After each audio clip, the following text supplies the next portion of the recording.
We hold the global briefing annually where we bring together our friends, board members, with our field analysts to discuss political crisis and violent conflicts throughout the year.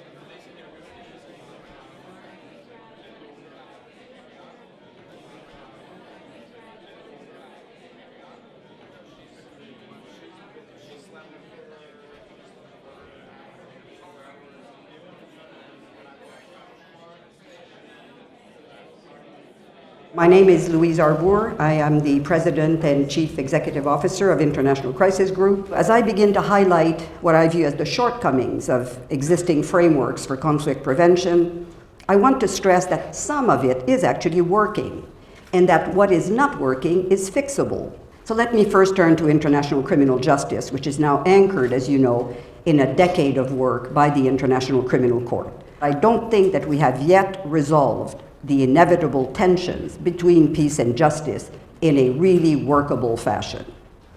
Security Council referrals to the International Criminal Court, in my opinion, are very problematic. 2 referrals by the Security Council to the ICC in the cases of Darfur and Libya, respectively, have done very little to enhance the standing and the credibility of the ICC, the International Criminal Court, let alone contribute to peace and reconciliation in their respective regions. 3 permanent members of the Security Council are not party to the statute that created the court, and all 5 permanent members can, of course, use their veto to shelter themselves and their friends from this expansion of responsibility. I think a reduction in the use of the veto is certainly important among the permanent 5 members, but it's almost as equally impossible as it is important. I know there has been a suggestion from the French Foreign Minister Laurent Fabius that council members should restrain their use of vetoes. That would be a first step, but the council has to be reformed, and if it does not reform, we will see more challenges and competition.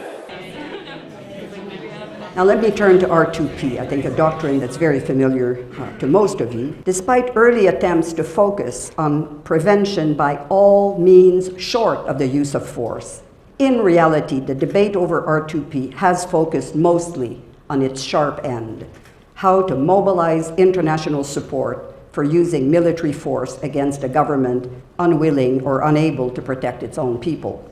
It was designed to mitigate the harm to civilians caught in war. But in Libya, it was instrumentalized also to effect a change of regime. Now, whether this showed the potency of the doctrine or will lead to its demise is unclear. Since then, though, the doctrine has proved useless in mobilizing the international community to protect civilians in Syria.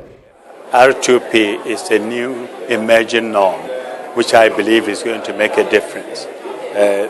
It has raised questions the way it was applied in Libya, and it became an issue for me during my negotiations on Syria, particularly with the Russians and the Chinese, who believed that the resolution morphed too quickly into regime change.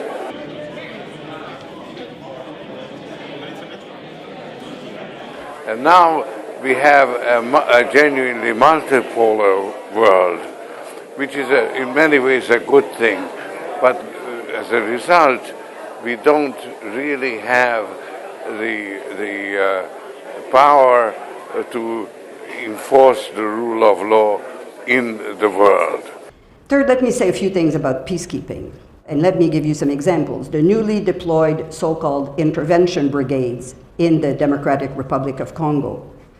The somewhat ambiguous environment in which the UN is deploying in Mali, and the latest calls by the UN Secretary General for more and more robust troops to take on al-Shabaab in Somalia may herald a new era at the UN of peacemaking by warfare. The Security Council and none of the other international actors could come up with a viable solution, and so the regional solution was a brigade, essentially a military unit within the UN peacekeeping mission to fight on behalf of the government of the DRC and to put an end to the crisis in the Congo.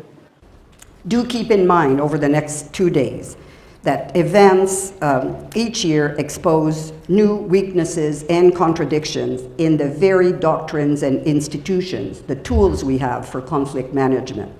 To identify them is not to dismiss these tools altogether, but rather we should encourage further thinking on how to fine-tune them and use them more wisely to advance peace and security. This is my second or third time to participate in the global briefing. And my sense, it gets better every year. And I think that we had a very interesting discussion, from which I learned a lot. And the level of discussion in confronting the issues that of global governance, I think is a very important contribution in hopefully actually improving the situation.